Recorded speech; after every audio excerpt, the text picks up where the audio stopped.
Greetings, time travelers. My name is Timothy. I report to you through this rectangle of a wormhole that we all look to for connection these days. And I generally reaffirm the chaos and craziness of the time so we can feel a little bit less alone and a little bit more assured of our journey through life. There is a significant shift taking place the end of 2020 as we enter into 2021. We'll be talking about our current eclipse season. We have a total solar eclipse in Sagittarius, December 14th. Chiron stations direct the following day. Jupiter and Saturn entering into Aquarius the 17th to the 19th, where they will form a new phase conjunction at 0 degrees Aquarius on the winter solstice. This is really big, powerful, huge astrology indicating a culmination point, that is a build-up of intensity into a breaking down, a realization, a release into an entirely different phase. 2021 is going to be very, very different than this last year of 2020. And we can say it's been a long time coming. Now, eclipse season is always a kind of psychedelic, surreal, unpredictable, kind of dreamlike period. It's when a lot of people pay attention to the astrology as we get this reaffirmation the astrology is real. Well, this solar eclipse takes the cake, being square to Neptune. This is an incredibly existential, confusing, uncertain, chaotic period. This eclipse square to Neptune is a period of aimlessness and existential questioning. The question that we may all be asking or somewhat feeling on a deep level in our psyche is, what's the point? What's the point of our life? What's the point of our existence? What's the point of what's going on in our world? And this experience and feeling of Neptune, as my Pisces 12th house and Neptunian souls know, there can be a true experience or feeling of the void. The void, the sense of meaninglessness, or the void, the sense of emptiness, or sense of loss of direction, or loss of purpose. Well, in many respects, this is provoking an exploration of our essence. It's provoking us to explore our basic human truth. How have we formed our orientation to life?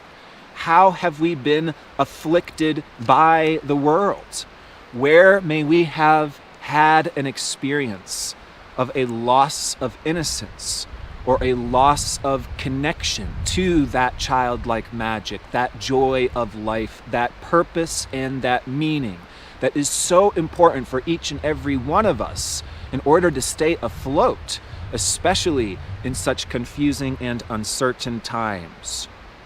Okay, so this square to Neptune is really going to bring up these themes of surrender, letting go, trust in an ultimate meaning, trust in our process throughout life, even when we are at a step or a phase in this process throughout life that can be deeply challenging or where we feel deeply isolated or alone. So we're dealing with this feeling here when we feel we cannot escape or when we feel that there's nowhere to go. And how do we cope?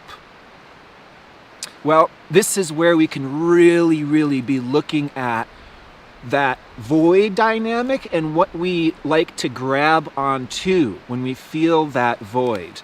And we can be exploring both healthy means of centering ourselves and finding fulfillment, but we can certainly be seeing our addictions, our escapisms, our coping patterns. It's like we're seeing on this very deep level, what is that security blanket that we run for when we feel alone or we feel scared or we feel like a leaf blown around in the winds of the world? That's what we're talking about this month of December. It's like chaos, it's confusion. It's like, where's the tether? Where's the ground? Where's that feeling of center or safety? And so there's an exploration here between true protection fulfillment, being centered, quote unquote spiritual protection, versus false protection, escapism, denial, avoidance, fabricating fantastic realms that are illusory, that are deceptive, that are not real, leading us off the deep end, leading us into alternative realities where we become disassociated from other people, authentic connection, and an authentic tether to this world. We can be really looking at these inner demons of doubt, where we want to give up, where we can find authentic hope.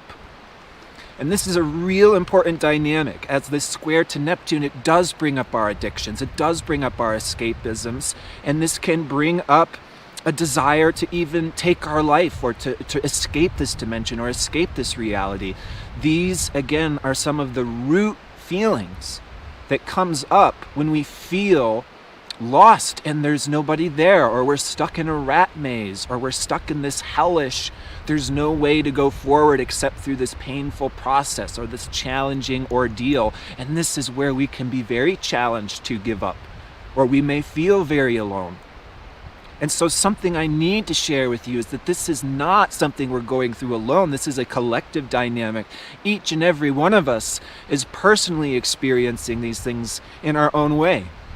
So as a little microcosmic example, I was actually out here yesterday recording this exact same information. Drove an hour out here and my microphone doesn't record, and I went home and had a crisis. What's the point of me doing these videos?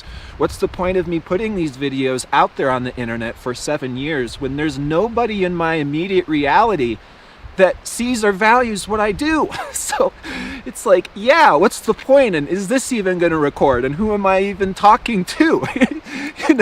This is kind of my own little, again, microscopic, this moment, this week type of experience. But this may be some of the little challenges that we can be relating to. And that's my own personal hell, is when technology doesn't work or something's lost and it just feels like having to go through this punishment of having to say the same things and recycle the same things, and why. And yet this video is completely different than the video I did yesterday. And I have to trust when things go wrong that there has to be some reason for it, even if I don't know. And even if that's not true, it's for my own well-being. It's for my own health. I can let that go. I can surrender. I can move on. I can do this video again. And it doesn't have to be the literal end of the world. Okay. Now, on a very deep, deep level, we are seeing how we have lost the sense of connection, of innocence, how we've lost the sense of trust of humanity, of the world in a deeper way, being born into this quagmire of humanity and its undertow of trauma and abuse handed down generation to generation. So again, we can really be reflecting on the past right now. What has formed our basic meanings of life? What have we experienced that has caused this sort of loss of innocence? This eclipse in Sagittarius is really going to bring up this philosophical, ontological, what's our belief? Our belief forms our orientation to the rest of life. As I talked about in my previous video, a really healthy discernment is to look at our beliefs and are they useful? Are they practically benefiting our life, or are they not? This is something that's measurable. Faith is not blind faith.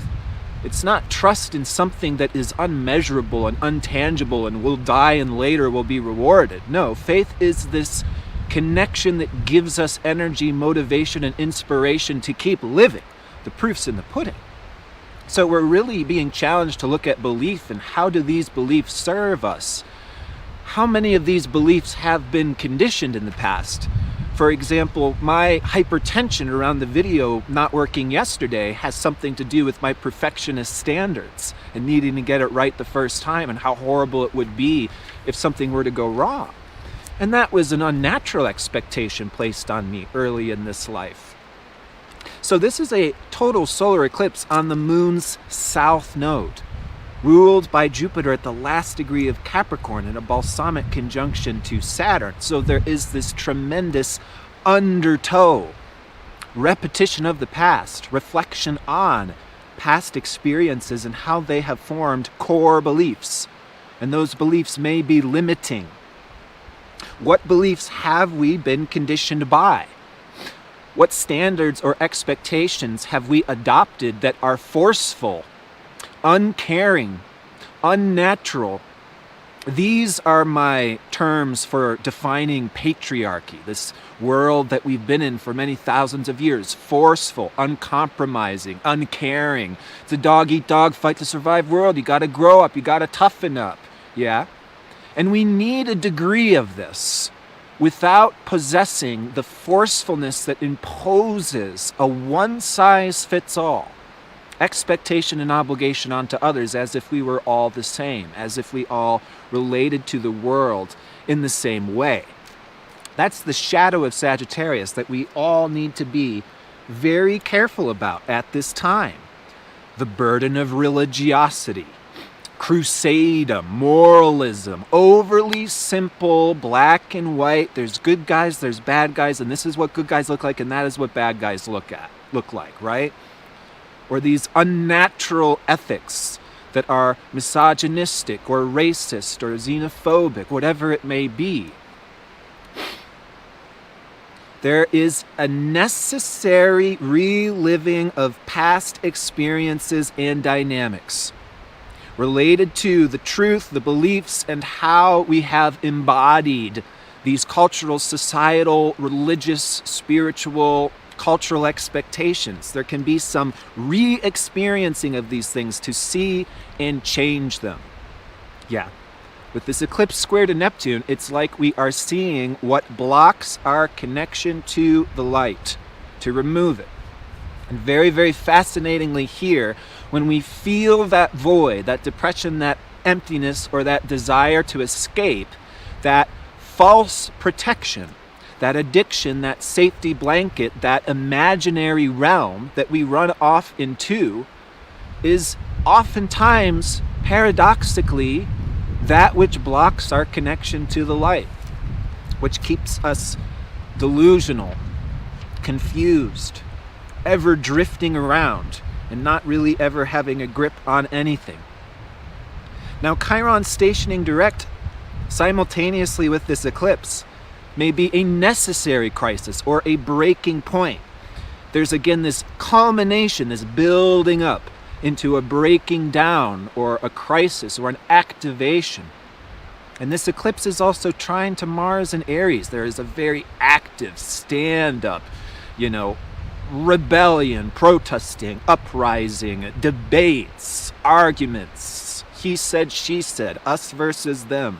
Huge energy of this eclipse. And in many respects, this Chiron stationing direct says, well, we do need to take a stand for our own healing journey, to be confident in our own direction and self-protection, warriors in our own inner strength. Now, the triggers here is triggering collective paranoia, collective excitement, collective shock. Again, that's this culmination point, a building up into a transition into the next phase. This is actually how all cycles work. Astrology is the study of cycles. All of these cycles are apparent in life.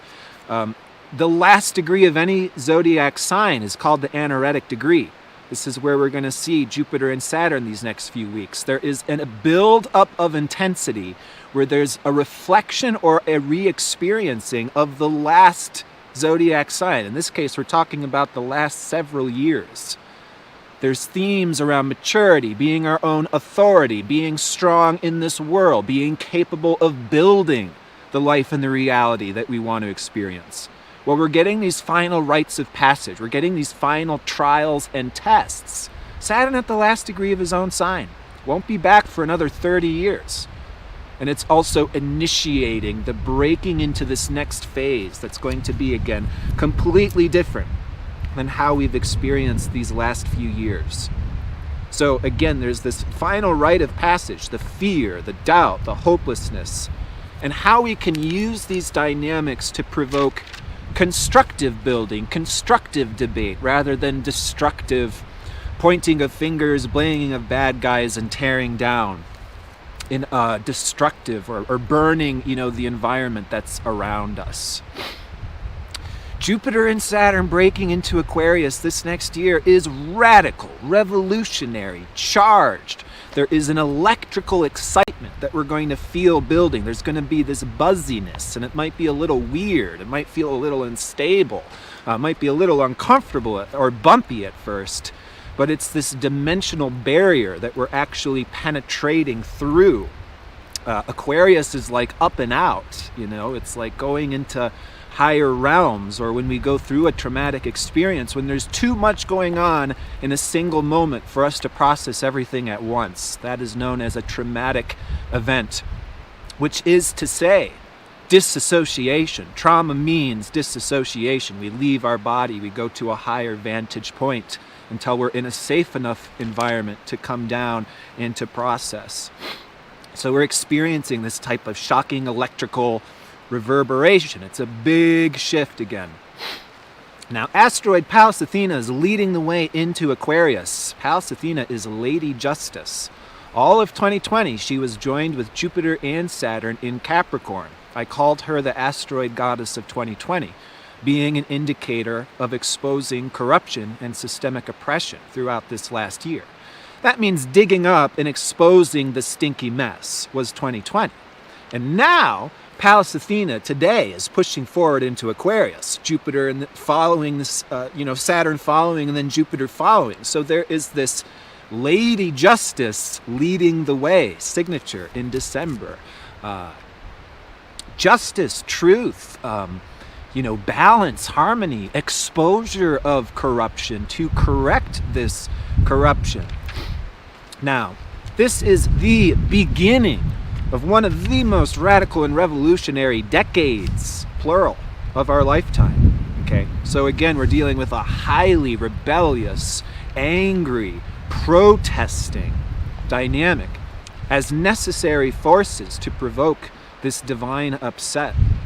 I love to associate the phrase divine discontent with Uranus and Aquarius. What we're doing, I guess it's working, but you know what? It could be a lot better. Let's keep moving, looking forward without looking back. That's Aquarius. That's where we're going in 2021. Okay. Now, all of this anger, this rebellion, the whole world is divided by torch and pitchfork campaigns. Okay, again, the shadow of Sagittarius is crusadum. Crusadum means my truth is the only truth. Yeah. One size fits all. Which is also to say, the same dynamics that are very common in cults, cult doctrine. Well, if you're not one of us, if you don't believe the same things that we all believe, if you don't have the same mood, the same face, the same coloring, the same flavor, well, then you're one of them.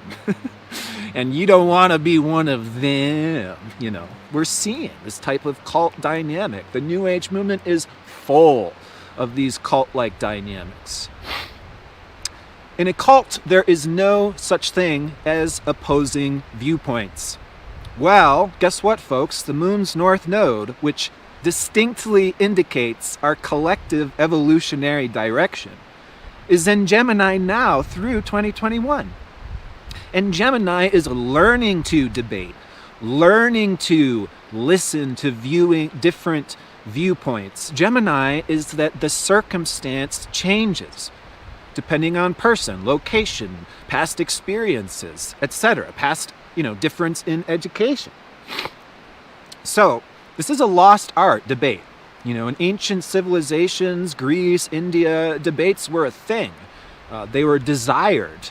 People with opposing viewpoints wanted to have a debate to test their argument, to have their blind spots exposed, and there was an audience that was able to determine a clear winner or a loser, and both winners and losers were appreciated, valuable. And this is largely what society depended upon. Well, we know in the United States this year, debates are extinct. We have these ridiculous identity politics where instead of debating, we attack the other, we plug our ears, we don't listen to the other person's argument because they're all bad, they're responsible for all the ills on the earth. This is incredibly unrealistic, not to mention incredibly impractical if we want to actually work together and build anything or get anything done. Okay, so again, we're learning to appreciate differing viewpoints. How to go into an argument, which we will all be experiencing in December, is how fascinating this different viewpoint. To have a natural curiosity is Gemini. How did they form this perspective? What did they have that I did not have that gave them a different approach to their life and a different way of seeing the world? How did they reach their conclusions? So, we're going into an incredibly intense, argumentative, and politically fueled period. Here's an example. Who's ready for vaccination time period 2021? Vaccination chaos 2021. Yeah. Can't wait to hear insane conspiracy theories from literally everybody. That's sarcasm. Our moms, our gardeners, our babysitters. Yeah, everybody's got their own opinion. Here, the shadow of Sagittarius, the one-size-fits-all, will be how pro or anti-vaxxers are responsible for everything wrong in the world, as if the actual circumstance were that ridiculously simple. No, again, Gemini is that the circumstance changes depending on geographical location, depending on gender, depending on health dynamics, depending on how much money you have, depending on the types of people that you're around, the types of environments that you live on. These things are all going to have really important effect. Okay, so again, belief can be useful or not useful. The reason why we see so many of these overly simplistic one-size-fits-all, there's good guys and there are bad guys, is to form a belief that allows a bypassing from the actual complexity of reality. Reality ain't that simple, which is why people gotta make these fantastic ghost stories and whatever, to ignore, escape, or avoid the actual darkness and complexity, which can oftentimes be painful or challenging. Okay? So it's easier to blame invisible bad guys, in other words, than to actually put forth the effort to improve our own and others' lives. So some more New Age examples. When coronavirus happened, we heard circulated, those of a lower vibe are the ones that get coronavirus, and if you keep your vibe high, which of course means to be happy all the time, according to New Agers, then you won't get coronavirus. And what that does is blame victims of coronavirus. It blames the people suffering for their own suffering. Is that improving ours or others' lives? I've heard that the vaccine is going to prevent ascension from quite a few folks already. How convenient that is to circulate that information if you're not immunocompromised, if you're not in a situation where this vaccine, this virus is actually a threat. Okay. Honestly, few things have caused me more disappointment than the New Age movement as a whole and a significant percentage of the people in it that have made a cult for escapism, denial, and sheer fantasy at the expense of others. I'll see someone suffering narcissistic personality disorder demonizing quote-unquote narcissists when this person is actually suffering from a mental disorder and deserves help. Okay? So, we are looking at identity, we're looking at belief, and we're looking at, again, real protection and being centered, real unconditional love versus false protection, escapism, denial, avoidance, inventing fantastic realities to avoid the one in which we live, to avoid responsibility, to avoid being a real human and a real helper. Well, on the other hand, Chiron stationing direct, Mars completing its transit of Aries, ongoing since July. This has been a warrior building period. And now Mars is square to Pluto one more time through the end of December. Well, we're changing our direction, we're changing our desires, we're changing how we orient to our sexuality, how we align and relate to our passion. So to stand up, so to make change, so to transform the materials at hand. I'm going to read a little post from my Instagram here. Well, I thought I was going to, but okay. I have an Instagram, by the way, Rasa Leela Healing. The ability to see life as it truly is requires a depth of honesty and courage that is exceptionally rare amongst people. This is the mark of a spiritual or invisible warrior. We as humans are so overshadowed by our own complexity, there is no option to digest the reality of ourselves or our world experience all in one moment.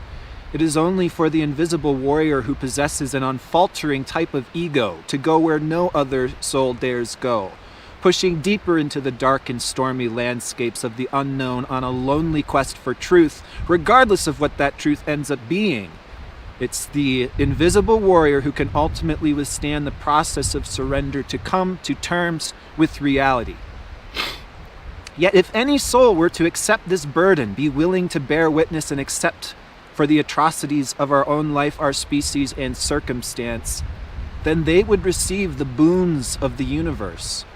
That power inside, that power far greater than what we have believed is within our reach, that power which has been mostly invested in our own self-deception, can alter itself, can change the course and become interested in penetrating the truth of itself. Instead of creating one hallucination after another, we can invest in generating the momentum needed to push beyond the veil, dissolving all false protection and come to see life as it truly is. Again, folks, it is an intense time. It's also getting cold here. We are being squeezed into a new form. We are experiencing our own personal challenges to overcome them. This is again Jupiter and Saturn at the last degree of Capricorn, this final rite of passage, this initiation into newfound strength and authority, overcoming our own inner patriarch. Not pointing the finger and blaming outer demons, let's recognize our own inner demon. Where have we been conditioned by forceful or uncaring doctrine? We have to see it in ourselves, and to see it in ourselves, we have to re-experience. We have to re-examine our orientation to life, so to rebirth from this dark night. And that's where we stand. We are now in the period of rebirthing this dark night. We are moving from reflection on the past through the strange and liminal space in between, by being willing to challenge the consensus beliefs to understand more about life, more about humanity, more about nature. And as we overcome these final trials, we're coming into the maturity of self-authority we've been striving for since 2018. This has again been a warrior, an authority-building period. We are this authority that we've been waiting for. We must defy our own doubts. We must attune to our own faith, a non-crusade faith and trust. It's going to be different from now on. We are entering into a new Aquarian objectivity. So to see the deeper story of humanity and our own interconnection with it, so to gain new perspectives, insights, and information, which is changing the whole field of reality and all of the rules of the game. Folks, I wish you absolutely the best through this monumental month of December, initiating the radical year of 2021 to come. My Patreon subscribers get additional videos every month. Every month I do a live Q&A where you can ask any question about your birth chart, astrology, or anywhere in between. I also have an astro school where we're learning Jeffrey Green's evolutionary astrology, the zodiac signs, the planets, and then later on next year we'll get into aspects. You can interpret a birth chart, you can interpret the transits to the same depth and understanding which I am sharing with you today. And it is an honor to be able to connect with like minds, to use this language of astrology to support one another as we enter into this brand new age. Again, I am wishing you and your beloveds all the best. Take care.